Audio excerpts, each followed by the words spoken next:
शहर रमज़ान الذي أنزل فيه القرآن هدى للناس وبينات من الهدى والفرقان صدق الله العظيम. मोहतरम दोस्तों, तव्हां सभु मुबारक जे लाइ कयो। अॼु जन्नतुल फिरदौस मस्जिद में ख़त्म क़ुरान थियो। हाफ़िज़ साहब जे क़ुरान पाक 30 सिपारा पढ़िया ऐं जमात सभई ॿुधा। ऐं इन प्रोग्राम खे जेके मुंतज़िम संभालींदड़ मौलाना सईद अहमद कुरैशी साहब, उन जा मुआविनीन, रुफ़क़ा, ग़ैर जमात सभई जनता कयो आहे। इहे सभु मुबारक जे लाइ कयो।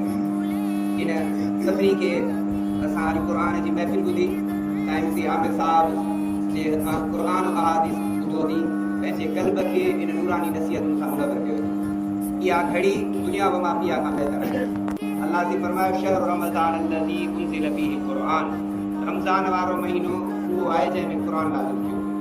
क़ुरान चाहे हिदायत आहे, हक़ ऐं बातिल में निखेड़ करण जो ज़रियो आहे। हक़ ऐं सच ऐं कूड़ जी कसवटी ऐं फ़र्क़ु आहे। अर रमज़ान फिल क़ुरान वल क़ुरान फिल रमज़ान, क़ुरान रमज़ान में नाज़िल थियो ऐं रमज़ान में क़ुरान पढ़ियो वियो। रमज़ान जी वॾी फज़ीलत इहा आहे जो अल्लाह हिन में क़ुरान नाज़िल कयो। ऐं असां सभु ख़ुशबख़्त आहियूं।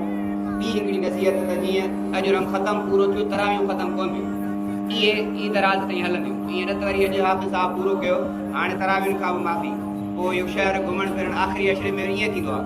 हालांकि कम जो ॾह आख़िरी आहे, आख़िर मिन नार, आख़िर जेको आहे जहन्नम खां बचाव जो आहे।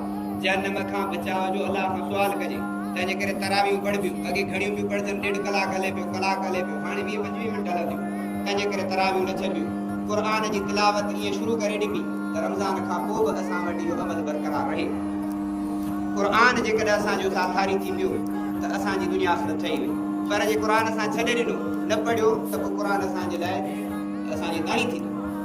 क़ुरान शरीफ़ में अल्लाह फरमाए वक़ाल रसूल या रब्बी इन क़ौम इत्तख़ज़ू हाज़ल क़ुरान महजूरा, क़यामत जो ॾियारो थींदो, क़ुरान फ़िरियादी थींदो। अल्लाह जी हिननि खे पकड़ करे मूंखे छॾे ॾिनो। क़ुरान जो फ़िरियादी बीहे त पोइ असांजी बचाव कोन्हे। तंहिंजे करे इन रमज़ान महीने में क़ुरान पाबंदी सां पढ़ूं। अॻिते बि इहो शुरू कयूं। जो रमज़ान में जो शुरू थियो अमल, इहो हमेशह थोरो हलंदो रहे। हिन मस्जिद खे बि आबाद रखो, क़ुरान जी तिलावत सां पाण बि पढ़ूं, पंहिंजे बचड़नि खे वठी अचूं। अल्लाह ताला जी फज़ल सां काफ़ी महिनत सां भाऊ असदुल्लाह कुरैशी महिनत करे बिरादर मौलाना सईद जे हवाले कयो कमु, ऐं जमात सगोरी भाणे थोरी हिमत करे। हिन में दर दरनि जी खुटल आहे। असां सभु जेकॾहिं हथ हथ कंदासीं त ठही वेंदो। घर अलाह जो अलाह पाण ठाहींदो। ख़ुशि नसीबी तॾहिं थींदी जो असांजो हिन में हिसो लॻी वञे।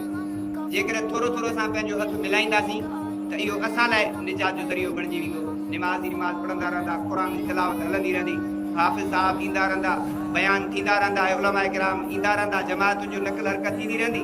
इन्हनि सभिनी में असांजो हिसो थी पवंदो। तंहिंजे करे इरादो त आहे न, पाण बि महिनत कयूं, ॿियनि खे बि दावत ॾियूं। असांजे चवण सां जेकॾहिं कोई अल्लाह जे घर में तावन करे थो, त हिन में असांजी बि नेकी सवाबु थींदो। अल्लाह साईं असां सभिनी जे अचण खे, क़ुरान ॿुधण खे ऐं अॻिते अल्लाह से असांखे अमल जी तौफ़ीक़ अता फ़रमाए। वाख़िर दावाना अनिल हम्दुलिल्लाहि रब्बिल